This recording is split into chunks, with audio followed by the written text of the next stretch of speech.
Actually, the sculpture that you did for I never know. To the second stop on the December Art Walk presented by Lane Arts Council. I'm Eric Allen from KLCC, the media sponsor of this month's Art Walk. Thanks also to the Fifth Street Market for being the overall sponsor of the December Art Walk. They're having their Night of 1,000 Stars event going on all evening. I hear Santa Claus himself is not even watching the Ducks game. He's over at Fifth Street Market.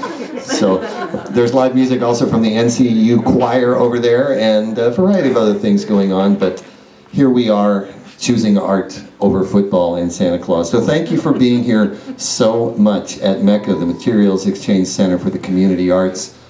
We have a couple of things going on here in the artistic realm this evening. We have a jewelry show called Mecca's December New to You Handmade Jewelry Bazaar. And we also have Michael Cross's charcoal drawings. So there are several people involved in the jewelry part of this, including Patricia Hampton and Christina Martinez and Lindsay Bellew and Miha Andrade, who will be the spokesperson for this jewelry thing. Nice to see you again, Miha. Good to see you too, Eric.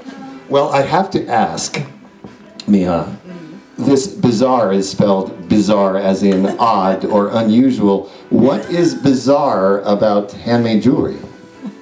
Well, most of these things are made with reclaimed materials, so that means it's the kind of jewelry where anything goes. So what kinds of materials are we speaking about? And we'll start with your jewelry. Actually, my jewelry includes snakeskin and a couple of my pendants. I do soldered pendants that I use old microscope slides, and I solder my artwork in between them, but I'll also put other things that are flat, one of which is snakeskin, which I layer over collages and stuff. And then I have little gourds that I've made into pendants, and then I have some old canvas, some old paintings of mine that I cut up and made into little wrist cuffs. So there's also, you're going to find, what are the eyeglass lenses that have been made into pendants. All kinds of fun. Marilyn Kent likes to use watch parts and little mechanical pieces in her jewelry, so that's really interesting and fun. And I see some cuffs over here that are also made with lace and scraps of fabric and all kinds of fun trims and whatnot. So, like I said, anything goes. It's definitely a bazaar. Do you think about the body as a gallery when you're making jewelry? No, I don't really. That's a simple answer. Seems like a gallery to me. That's a wonderful concept, don't you think? Well, maybe it's more of a canvas. I don't know. Something to adorn, something to decorate, something to think about as you're creating, and how it will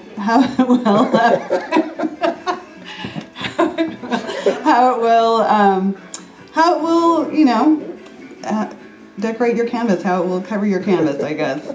I don't really think of it as a gallery necessarily, but doesn't mean I couldn't. You might change my perspective there. Well, I'll hear about changing perspectives. That's a good thing, right? Exactly. Is there anything else you want people to know about your jewelry or this whole show and what emerges out of 4 or 5 jewelry artists working together? Well, what's great is that when you're at a place like Mecca, making jewelry like this is easy because there's so much inspiration around here. Of course, it's where a lot of my inspiration comes from because I spent years here. And the materials are part of what inspires me. And I think that a lot of artists work that way. A lot of artists are inspired by the materials that they find and that they use. And so this is a great place to come and find inspiration. You get wonderful inspiration by the unexpected, right? You get creativity out of seeing things you never would have thought to work with. Definitely. That's part of the fun of it, is that creative problem solving. How would I use this? And then figuring out just how you would. Well, thank you so much for representing all the jewelers here and for thinking about it in new ways. My pleasure. Well, we also have Beyond the Jewelry Realm, charcoal drawings by Michael Cross. So Michael, come and tell us, is there a recycling element to your charcoal drawings? It's a very good question. Actually, before Marisa and I talked, no, there wasn't. Then Marisa said, "Do you realize you're using found and recycled items in your art?" And I said, "Of course I'm using that." I didn't put two and two together. I just started to use it as a material. And now it's kind of taken on a life of its own with recycling theme. And in a sense, are not the faces recycled? You're borrowing faces. Yes, I guess so. Yeah, it came across the story that I like to tell with this series is that one morning I was waiting for pancakes and I had a chunk of charcoal with me, but I didn't have paper. And there was a register guard sitting in front of me.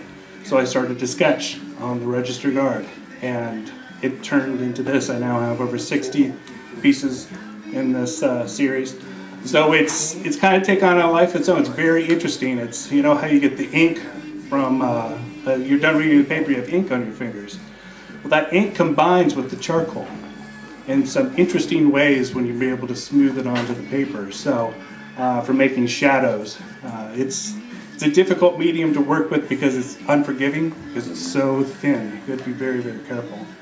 But it's also been very fun to develop something new. It must change your relationship to the people that you draw as well, doesn't it? Doesn't it change how you see them? Definitely. And people also ask me, well, do you put the story with the face? And I did that initially, but when I spent 2.5 weeks looking for a story related back to Brad Pitt's face, and I couldn't find anything, I thought, okay, maybe it's not about the story. Maybe it's about just the words behind it. So I also have on the other side another charcoal drawing series called Coming Apart, in support of folks that are going through mental illness and mental illness treatment. So those are a separate issue altogether, but they're both charcoal. It's just different mediums. Well, thank you so much for contributing your art to this as well, Michael Cross. So let's take some time and look at the jewelry in the charcoal paintings and thank the artists for recycling, repurposing, and otherwise making beauty out of what's found. The next stop along the art walk, a little bit farther down the line at 6:30, is down at Modern down the street with another look at jewelry from a different way. The process of jewelry as well as jewelry itself, with art from the Jewelry and Metalsmith Department of the UO School of Architecture and Allied Arts. So we'll see you down there at 6:30. Enjoy wandering through Mecca. Thank you so much. Where you guys are feel kind of going?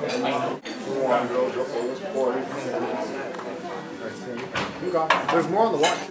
That's uninterrupted, so no lines, no folding. You know how they have to do different columns and things like that? Well, when you draw, those lines pop out. You really can see it. Or something's folded, or there's color, obviously. It really comes out. So if you see all of these, there's no break in the text. And I've used the New York Times, the Washington Post, all these different ones.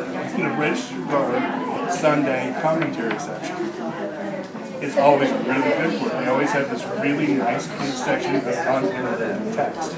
So they only get about as big as 9 by 9, maybe. That's about as big as I've ever seen one.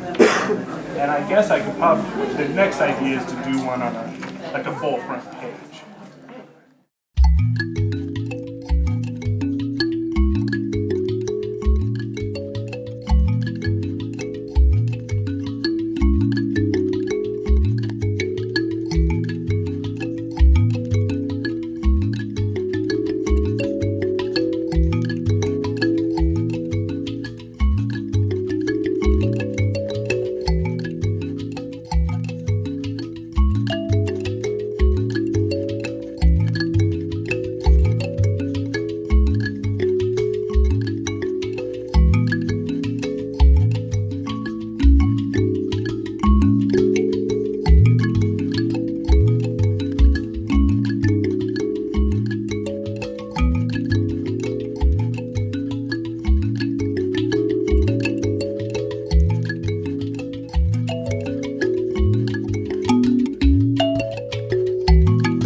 will be open until September 5th. Thank you.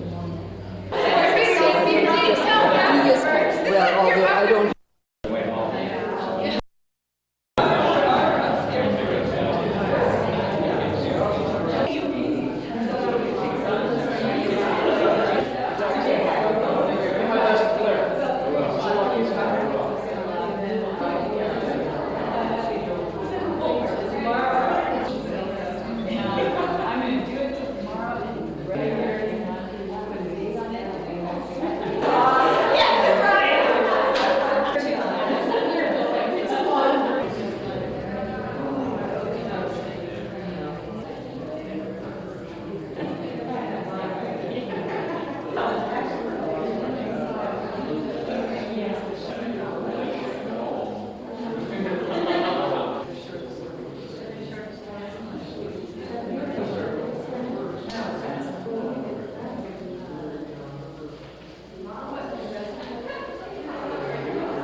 does that. This is a picture in the wintertime of the Huron River with ice that's about 6 inches above the water. And when the sun sparkles on this moving water, if you looked at it with your eye or you photographed it with a very fast shutter speed, you see a lot of points. But in a fourth or an eighth of a second, those points draw lines, and that's where those lines come from. This is Portfolio 5, Colorado. A wonderful friend took me camping a couple of times to get these pictures. Portfolio 6 I'm including later on with the other Greek pictures. Portfolio 7 I call proximity because it's full of close pictures, close to the subject. This is cardboard was in a window over a ghost town in Montana. And this porch railing was in Ann Arbor. I always figure if you look at this too much, your eyes may get damaged.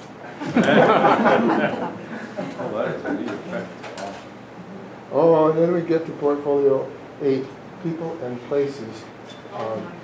These are environmental portraits from 5 countries, and this one is from Nepal. Now, I was around on the other side of this building making some other picture, and I heard people laughing uproariously around on this side, so I came where this guy was. And he made these people laugh because he put his pet monkey inside his shirt, pretending to nurse it. And so by the time I got around there and asked him to pose by sign language, he put on this stern look, and the monkey put on the same stern look. But I don't think that's characteristic of him. This young lady is from Nepal, and we have this barber is in Hawaii, on the island of Kauai, and as you see, he's rather casual with no shoes on, very old-fashioned. And the interesting thing to me was that just down the street was another barber shop called the Modern Sanitary Barber Shop. And I taught workshops at the east end of Lake Superior, in Lake Superior Provincial Park for 20 years. And so naturally I have a lot of pictures from Ontario. Now I've lumped together portfolios 6, 11, and 22 to show you pictures from the Greek Kyklades Islands. This group of islands is about 40-minute plane ride or several hour ferry boat southeast of Athens. This is a church on Paros. No, that was on Santorini. Well, you don't care. There. But I was intrigued by all the many shapes in the churches. This is a church, this dome. And I always think about, when I think of this picture, I'm reminded of the fact that this is the first time I ever did something you're supposed to do. You're supposed to pay attention to the shapes of the negative space. The sky here is the negative space. It's not the subject. And I really was conscious of that as one of the pieces I was putting together. So when you're using a big view camera and you compose the picture on the ground glass, I get a strong feeling that I am making the image instead of just taking what's out there. Question? What's that? The previous slide, Yeah? is that an example of the masking effect? Oh, no. Well, some of these, this one was late enough that I started masking, but most of the Greek pictures we before I started making in shadows. So, and this one, I like this picture a lot better now than I used to, because it was in one of the portfolios. But I told you that Helmut Grinsheim's 35,000 pictures are at Austin, Texas. Well, after he started collecting contemporary photographers, I don't know how many of those there would be, probably a couple thousand. But they ended up in a museum in Mannheim, Germany. And last year, that museum, for the first time, chose from among the 35,000 at Texas and the ones they had of the contemporary photographers to make up an exhibition of 350 photographs, and they chose one of mine, which pleased me a lot. And so that's why I like this picture a lot better now. This is a church on the island of Santorini. And I put these two on facing pages in my book because I like the way the corners work together up there, black, white, and these two corners. And just a triangle, about as simple as you can get.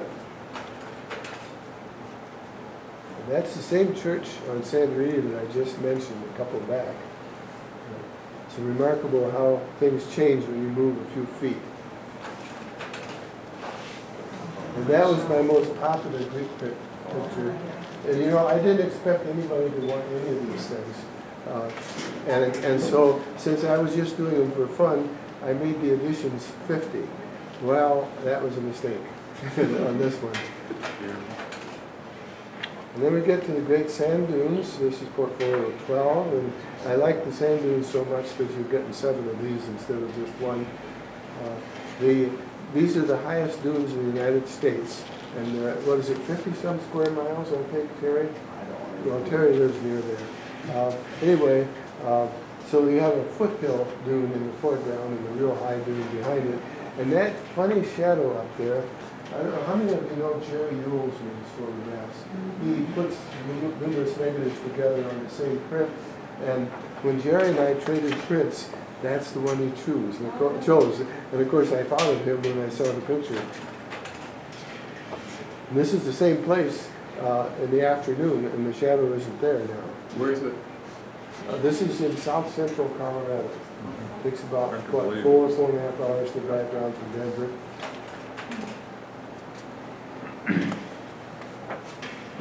This is a spectacular place if you want to do dunes. Of course, you have to be careful to go away from where all the tourists go, or if you want to get away from the footprints.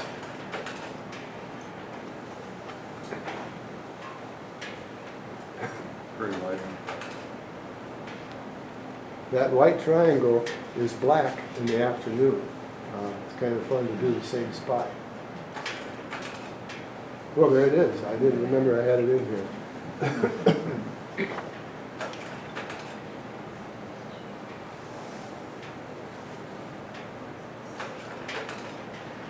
And then this is from my first night spent in Grand Teton National Park.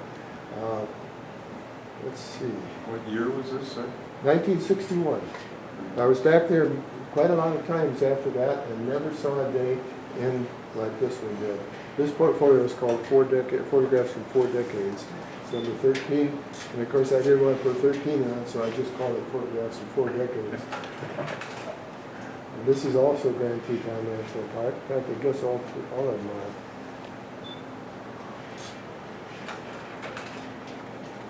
Still the same park.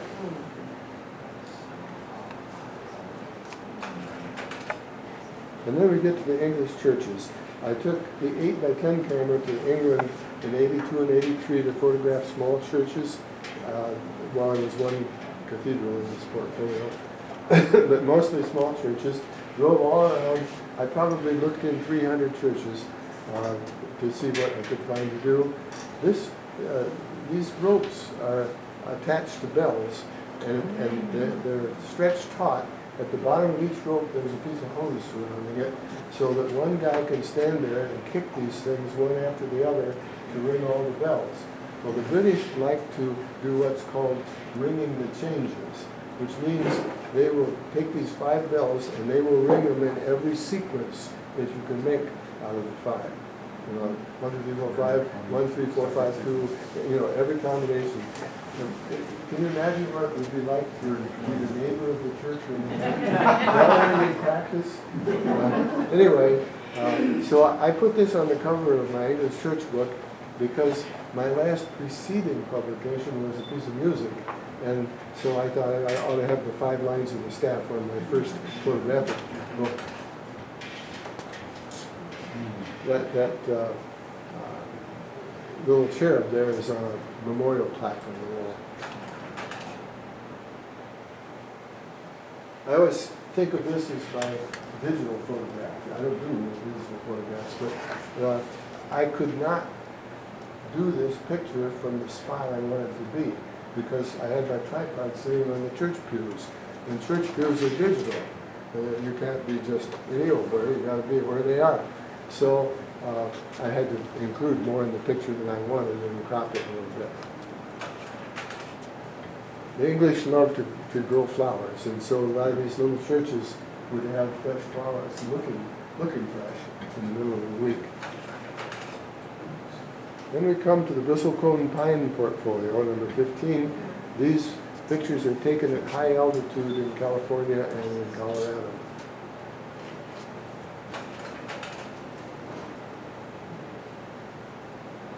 Did you get to see Methuselah? No, they don't tell anybody where the oldest one is.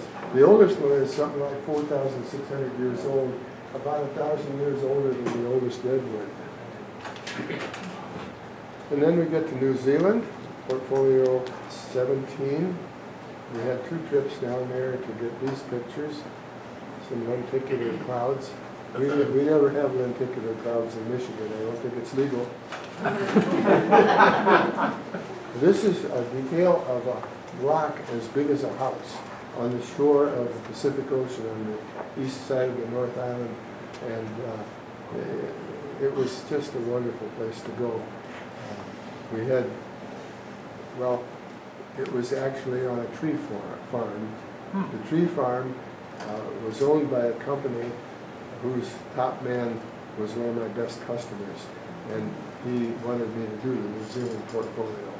He said he'd buy 6 portfolios if I'd go to New Zealand the second time, so I did, and he kept thinking of people to give the portfolio to, so he bought 18 large portfolios.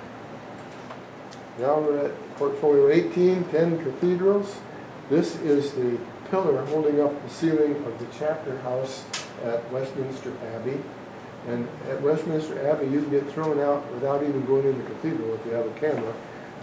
I stood outside the cathedral, pointed at the front door, and got shooed away. But I don't know how I got away with it, but somehow I got in the chapter house with nobody looking. I did this one. This is from Durham Cathedral, which is very far north in England, right beside Scotland.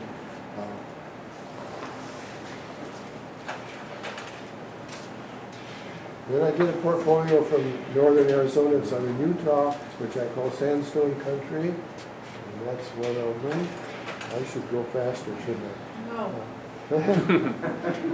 and then I had a portfolio 20 called Abstraction. These are pictures that just accumulated over the years from various places.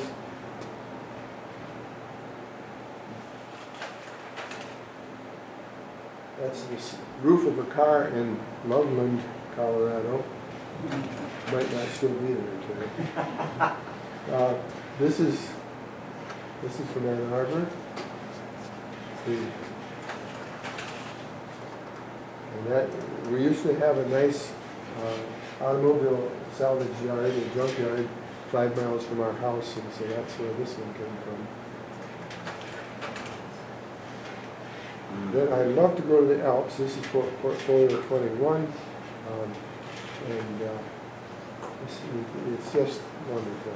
You know, the Alps are a little bit farther north than our Colorado Rockies, so they tend to have snow in the summertime still on the Alps. People ski in the summertime. Portfolio 23, the last one. These are on the wall. I'm sorry, I didn't have any others. These are from junkyards in southeastern Michigan. It's a lot of fun to scout around the junkyards and find these little details on the cars. Well, after the last portfolio, I started doing flowers in my basement using studio lights. I had all these other things previously had been done with natural light, and so this is sort of a fun thing to start practicing different lighting indoors. Teasels. Well, that's on the wall. Sorry to have a duplication. I had to put this one in. It's not in any portfolio, but this had the second highest edition of any of mine. The edition was 250, They were all gone by 1990, but I'm sort of partial to it, sort of paid the rent for a while. Then this one is in the window out in front. This is the first picture I made after attending Adam's workshop. And prior to the workshop, it was advised that we should read his basic photo series, including the one about the zone system. So this is a picture made while thinking of the zone system right after the workshop. And the interesting thing is that as it was necessary for me to set a limit on how many prints I'd make, just then it was printed in some magazine that Adams estimated that he had made over 900 of his most popular picture, Moonrise at Hernandez. And so I thought, I ought to be allowed half that many. So I put the limit at 450, thinking that was a ridiculous number. I would never come close to it. Well, the last one got sold 2 or 3 years ago, so they were all gone. And then this spring, I bought an early print back from somebody, cut it up, and used that number for the one that's in the window. So now there's one for sale. That's it. So, okay, that's it. Thank you.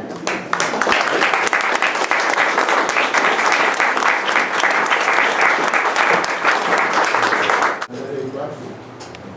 Complaints? No, all finished. Oh, where are the color prints?